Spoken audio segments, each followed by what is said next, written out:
Hello and welcome back to Tiny Table Talks. We're here every Thursday on Spotify and YouTube, so be sure to check us out. Last week, the Tiny Table Talks team had a discussion about friendship in honor of International Friendship Day. We talked about things like how friendship has changed over time and what friendship itself means to us. Today, the team had a talk about books, whether we read them, whether we listen to them, and do comic books count? So tune in and listen to that conversation. As always, we are adhering to social distancing protocols, and we have conducted this podcast entirely on Zoom. So here we are now, via Zoom, with some answers about books. My name is Ariana, and I'm in the Zoom with two people. Hello. Mazel tov. My name is Ben, and I'm here to meet up with my friends and be there for them during the tough times. Hey guys, I'm Sabrina, and I guess I'm just back for another episode. Pretty boring intro, but can't think of anything else. First question of the podcast, since it's related to books, is have you always read books? Or are you like an avid reader? Out of my friends, I'm probably the one who reads the least amount of books currently as of right now. I think just because of like a busier schedule. Well, I guess I'm not as busy. I think I'm just trying to, I don't know, balance everything out. But back in elementary school, we were kind of forced to read a lot of books. So I read a lot of books that were really popular back then, like the Divergent series, Hunger Games, stuff like that. Yeah, I do not read anywhere as much as I should have, and that's not a new aspect of me. That's been me pretty much forever. It's the same as Sabrina. Like, we did a decent amount of reading just when we were kids, but I don't know, when other kids would be going after those 200, 300 page like novel kind of things, I'm like, I was having like struggles getting through like your average like 60 page, 70 page kind of like short story. And I managed to hold on to that trend for the longest time. I've always dabbled in like a couple novels, especially like during university. I seem to always have some kind of novel, but I think my average like book, like start to finish time would average probably about like a year and a half, 2 years. I got many of those like bottom of the backpack books where like you're like, I'm gonna read this today, and it winds up sitting in your backpack for like a year and a half, collecting dust and grime. You finally take it out when all the pages are no longer white. They're like this weird grayish brown. I am curious about short. I don't read that much. That's the thing. I used to read so much, but then going into university, like I had to just do like actual readings for education purposes. So I just stopped reading for pleasure because I know it burns you out, right? It really does. Like freaking William Shakespeare, I feel like would even like, read a little, or like Albert Einstein would be probably a little less interested if he had to read like 300 like marketing chapters like over the course of a semester. Yeah, like it took the fun out of it. And then I realized leaving university that I didn't read for fun anymore. So I've been trying to get back on it. But then I noticed that my attention span was like severely compromised just from like years of smartphone usage on top of years of like not reading. So I'd have to, there was like initially, even sometimes depending on like what I'm reading, I'll be trying to go through pages and I'll feel like my eyes getting heavier and like it's bad. So I've been like rehabilitating myself. Yeah, I mean, when it comes to smartphones, like I feel like the longest lasting impact on me is like, have you guys ever read like either like an article or like some kind of page of a book? You get through like 10 pages of it and you're like, wait, what did I just read? Yeah. Like the last 10 pages haven't sunk in at all. Yeah. You have to like reread. Rereading the lines, yeah. You're like, I think there was a guy hunting a whale or something like that. Then you realize, oh wait, no, I'm reading Tom Sawyer. I always loved like kids books that always had like, they were like full on novels, but they always had like a little bit of like an added twist to it, like that sort of kept you like wanting to read a little bit more. Like the one I always think of is, did you guys ever read the Just series, where it's like, just stupid, just gross? That is pure classic fun kids reading right there. All right, you're in grade 5. Anyone out there, read it. It's amazing. And like the show, there was a show on Teletoon based off it called What's with Andy, and I also love that show. That was based on books? Yes, that was based on books. They're like loosely adapted, but it's like you read through it, you're like, I remember that episode. Yeah. Oh my God. But what was so funny about it, what made it like definitely like kids material, was in the corner, like the bottom right corner of every single page, there was like a little like drawing of something. You realize, wait a minute, the entire novel's a flip book. Where like you push through it the whole way through. It's a little like cartoon. And it was always something really silly or crazy, like a guy being like falling off a cliff and like being squished by a boulder, being like chased by like dogs or something silly and funny. But it was like, I want to like read through each page and just see bit by bit what happens. Oh my God. There's like, they did it in the show too, kind of. They had like a little bit of a motif with like the drawings and stuff as well. Yeah. Oh, exactly. So I guess that's where it comes from. That's really cool. Yeah. Yeah. So I guess when you guys do read, do you need things like the flip book element or like little extra bonuses to keep you invested? Or does it really just depend on the story? No pictures, no read.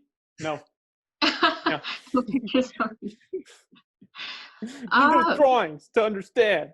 Right. Personally, I think it really depends on both the story and like myself really. Like if I'm in the headspace to be able to read a story, then I could like blast through a book. I read really, really quickly. Mm-hmm. I read like books twice as fast as like my friends did back in like high school even. Like if we had a project or a book that we had to finish, like I read quite quick, but I really just do have to be in like the right headspace to be able to like read it over. Otherwise, like it's the same with me. I get really stuck on like a couple pages. Yeah, for me, it is always about like finding something you yourself can really like hop into.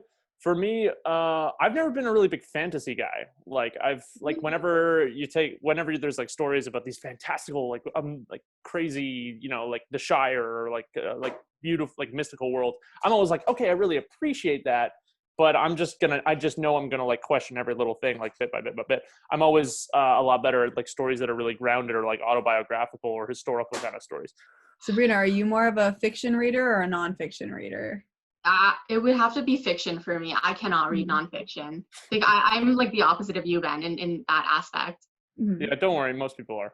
I'm a little bit of both. Like it depends on my given mood. Like I noticed recently I'm more likely to read nonfiction. And then and then during quarantine I activated an Audible membership I got for Christmas because I didn't really think I'd be into audiobooks. And I realized that the smarter thing for me to do to feel more invested in it was that like I looked at all the non-fics, and because usually they're read by the author themselves, especially if they were like kind of like self-help books or just like autobiographies, because then I felt like I was getting like my money's worth, if that makes sense. I feel like what kind of changes over time when you're a kid compared to like what you really love when you're reading. This is the case in books and a lot of other things, but when you're a kid, you're looking for those like really fantastical kind of escapist kind of stories that just really entertain you and make you imagine. But I think when you grow up, not that fantasy loses all its value, but you start to appreciate a lot more books that really teach you to learn a lot more. Yes. Whether it's just truly like textbooks or whether it's just self-help, any sort of just great life lessons you can learn. Because when you're a kid, you're like, I just want to have fun. I want to try and like work out this crazy thing called a mind. But when you're an adult, you're like, I need help. Fair. Yeah. So then, Ben, what kind of nonfiction books do you gravitate towards specifically? Like what genre of nonfiction? I don't know. I mean, one thing I was going to say to Sabrina is that I totally understand like not hopping really into nonfiction. It's very much acquired, and a lot of it is But my philosophy is there's a true story that like in all of history that anyone can really gravitate towards at least one like solid true story. Like there's always one out there for everybody. For me, I don't know. I've always been really interested in like wars, especially like ones in the last like 2 centuries, the World Wars, Napoleonic Wars, Civil War. I've been falling a lot more into like getting National Geographic lately. I just finished reading a small Nat Geo magazine that was all about the history of the British Empire. It was pretty cool. My mind is now filled with a lot more useless knowledge about British monarchs. So that's fun. That's pretty cool. I've seen a lot of books based on the wartime period, but like written, it's fiction, but like that. But that's not the stuff you read. You read like actual, like it's factual. Yeah, Actual factual. That's a sexy name for it. I'll have to remember. Oh, I think the type of nonfiction books that I gravitate towards are always medical history for some reason. I love those. Oh, really? Yeah, I was Okay, never. those Any are specifics? interesting. I do not blame Yeah. you. Those are really, really interesting. Yeah, because I was never really a science person, but then like kind of when you give it like a narrative, and especially if whatever's happening kind of contributes to a really interesting or like unique story. Like I think one of the ones that I always go back to is The Immortal Life of Henrietta Lacks. That one is so good. They actually ended up adapting it into like a movie for HBO with Oprah. So that was cool. Really? Yeah. Like, but- what was it specifically about? So the book was about this woman named Henrietta Lacks. She was a Black woman in the 1930s, and I think she got some type of like ovarian cancer, and she passed away. But she went to Johns Hopkins, and while she was there for treatment, they had like taken swabs, and they realized that her cancer cells kept like metastasizing and like multiplying like over and over and over, like they just wouldn't die. So then they like took the cells without her consent, and they started like using them to like test like vaccines and other things, and it became extremely instrumental for helping cure a lot of diseases, finding a lot of other vaccines. Yeah, but then the whole thing was that the industry made like billions of dollars off of these, but then like meanwhile her family is still like so incredibly poor, and they're like literally on welfare. And then a reporter just kind of found this out and like kind of slowly just broke the story. She went on she bonded with Henrietta's like daughter, and then you kind of learn a lot about their family, and you learned about like the path of like the cells themselves. It was really interesting.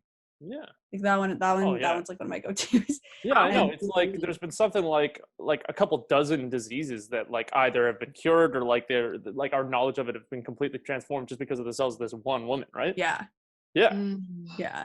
Insane how like sometimes it's kind of like penicillin. Like it's insane how you can put in so much research, but sometimes it comes down to just like sort of a quick little accidental discovery. Yeah, and then boom. Yeah.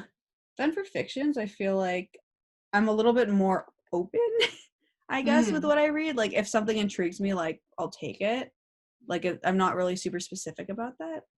So I think fiction itself, like they introduce you to a new world each time, so it's something you really have to get used to. That's true. What do you go for usually, Sabrina?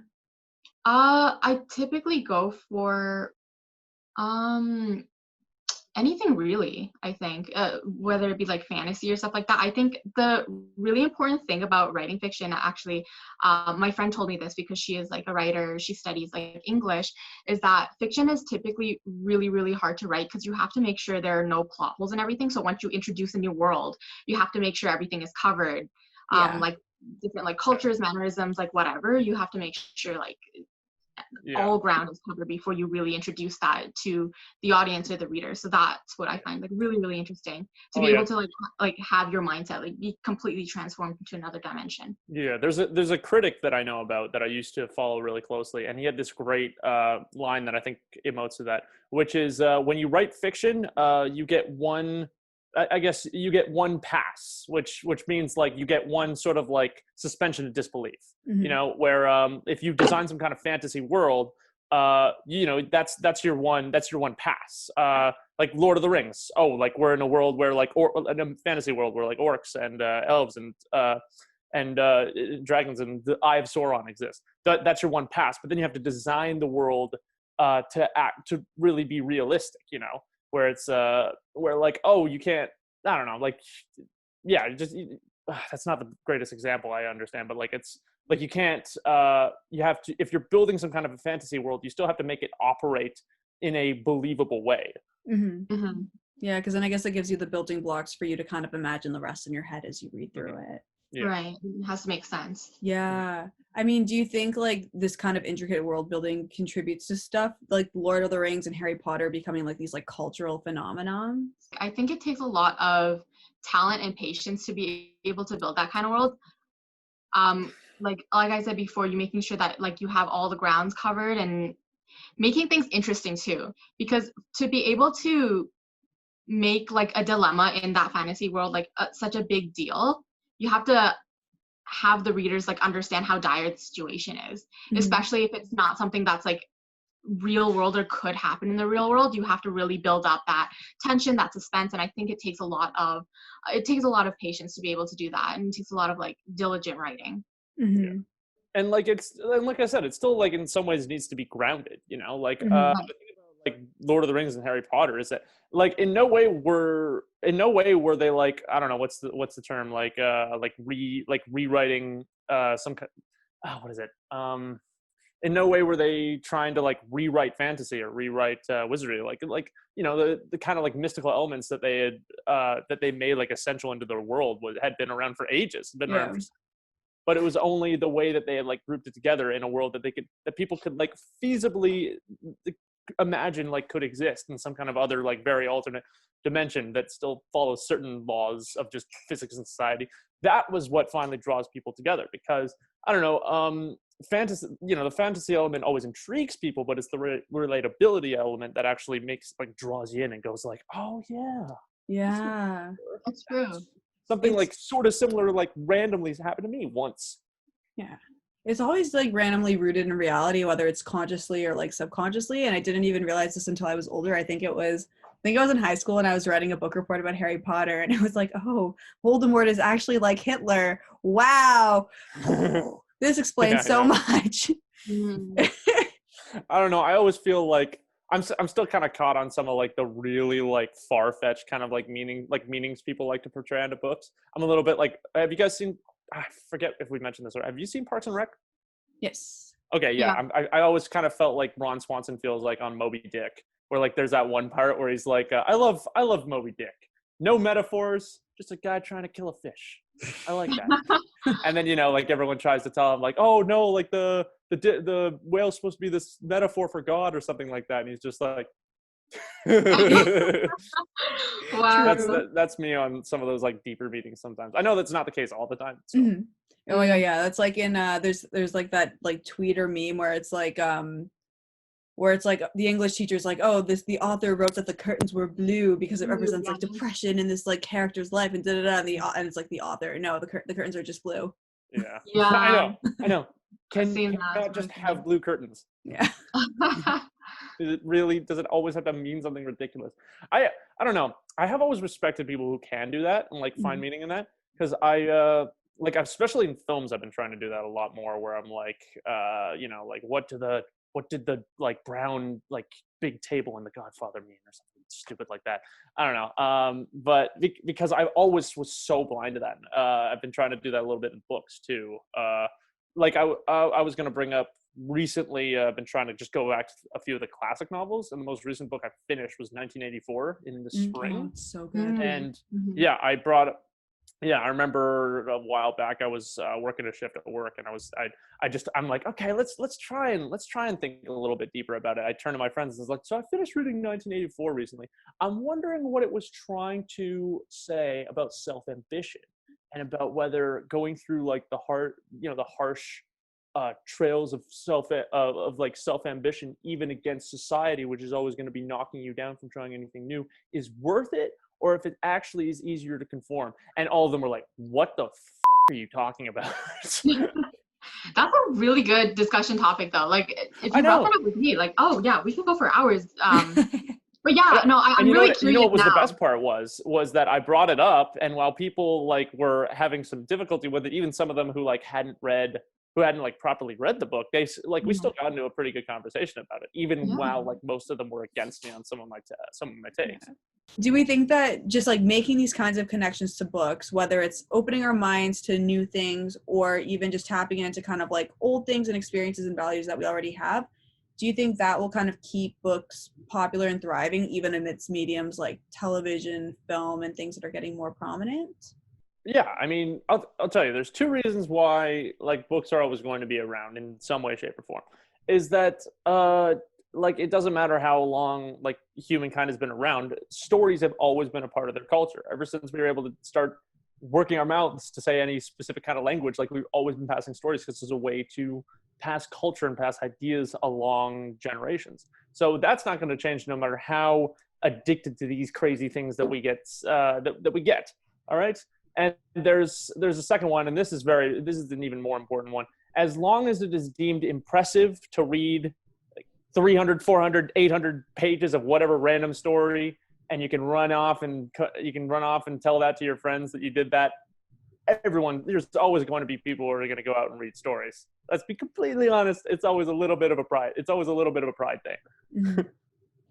So, and it's just like one last follow-up. So because of that, do any of you think that there will be a book that will hit the same cultural relevance as Harry Potter and the Lord of the Rings ever again, or is that more so going to be relegated to like shows and movies?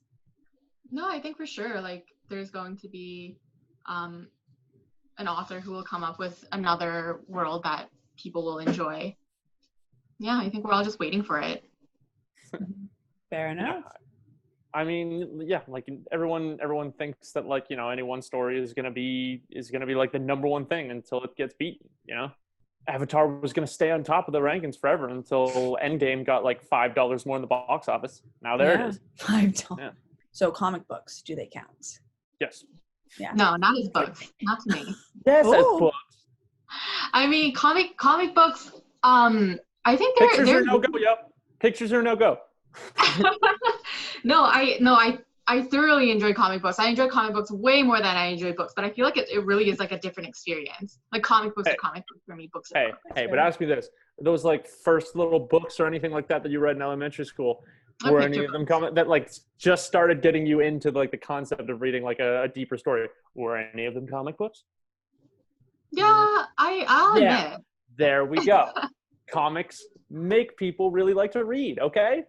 They do, but stop antagonizing them, Grandma. No. Yeah, but I think the use of everything is just different. When you have visuals, like you don't need to like write out a setting and really like make the reader like visualize it because it's a set setting, right? Yeah. So when we all read a book, we're all thinking of something different because there's no way we can be thinking of the exact same picture all the time. Like if you say blue curtains, everybody's thinking of a different shade of blue or a different pattern of curtain or something like that, right? But I think words in comic books are definitely, it's mostly just dialogue or like a little bit of narration, a little bit of setting. But what really takes a story is definitely, you know, like both the visual and the dialogue to push the story. But for books, like you really have to, from start to finish, you have to make sure everything is covered, like I said before. You hear that you hear that very talented artist out there making all those impressions? Sabrina hates you. You're what's ruining books. All right? Stop doing those like huge, impressive, beautiful Avenger spreads that I could look at for 3 hours straight. Please stop. You're ruining everything. Yes. Thanks, Sabrina. My grandma just won. I do love that comic books can kind of bridge the gap for people who may not be able to, I don't want to say may not be able to read, but might have like kind of difficulty with that, whether it's kind of like with the words or like comprehension. I think it makes reading a lot less like exclusive, if that makes sense. And yeah. So I definitely do think it counts, even though I know that there's some people like who might not see it that way. But like I get like both perspectives because it's a different experience, but I do think it's kind of like a bridging experience. So in that way, like it's a gateway drug for books. Right, a gateway drug. In that sense, yeah, I guess I should have worded it different. I'm not saying like comic books don't count as books, but they're definitely a different experience when you really think about like how to set things up and introduce things to the world. Both of them are very incredibly fun. And like I said before, I enjoy comic books way more than I do regular books. I think it definitely takes a lot, you have to imagine a little bit harder, I feel like, when it comes to books. For sure. Well, honestly, comic books aren't the same as regular novels. They're better, all right? There we go. I can agree with that, yeah. I also agree with that. They are better. I think so. And honestly, like, I feel like no matter what kind of book you are, I feel like a really well-written story, no matter what they are, is that they really do paint a really solid picture, whether it's with any sort of like artistic styles or whether it is like with very heavy, like Oxford Thesaurus style wording and adjectives. If they paint a strong enough picture, then you can really find yourself in that world anymore. No matter what, a great story paints an amazing picture, and imagination's a great part of it at any point, but you also need to have someone there who has just a really solid idea and is able to communicate that to you. That's what makes a great story, no matter what the theme is. So that wraps up today's episode on books. Join us next week at the table when we have a discussion about making money during quarantine, basically how to hustle. We are available We are available on Instagram and Spotify and YouTube at the CC Zone, so follow us there if you haven't. And we are looking forward to talking to you next week. See you then. All about that hustling, yo. Oh, yeah. Bye.